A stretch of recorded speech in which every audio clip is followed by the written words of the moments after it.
2 minutes.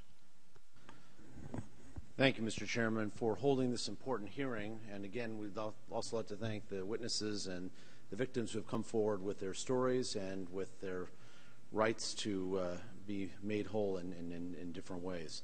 Mr. Madoff's Ponzi scheme, which is thought to be the largest securities fraud in modern history, has defrauded thousands of people in my congressional district in South Florida, charities, lots of other people around the United States. This episode was not only an embarrassment to the SEC as they allowed this massive fraud to continue for well over a decade despite repeated warnings, but time and time again the SEC, quote, investigated, close quote, Mr. Madoff and pronounced his business to be sound. And if you're an investor and you have an investment in a particular security, you would think that this would be a sound investment with the SEC stamping its regulatory approval. There have been lots of issues that have already been mentioned by Mr. King and others: clawback, taxes paid, how were we made whole from this terrible situation? And the fact that this has gone on for over a year is really something that's a moral outrage that hasn't been resolved in some successful way. Now, I think the most important thing we have to recognize as citizens and as members of Congress and as even people who are victims is we have rule of law in the United States. And we have a responsibility as members of Congress and as Americans to make sure the SIPC and the SEC are living up to their statutory responsibilities.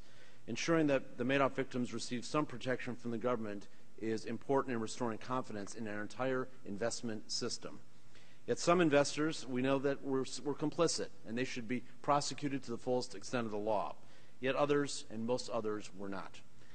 Many hardworking Americans had invested their life savings, and the SIPC symbol in the window has to mean something.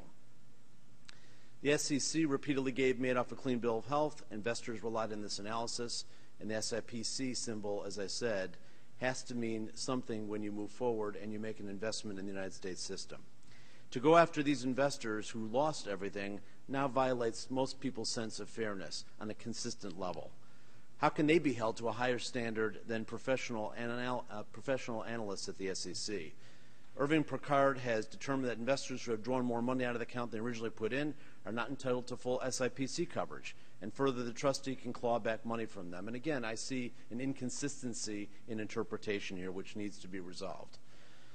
The purpose of the SIPC is to honor legitimate expectations of customers and instill confidence in our capital markets. And it's important to provide SIPC protection up to $500,000, not only for the victims of this fraud, but to ensure on a going forward basis that Americans can have confidence in the securities markets in the United States.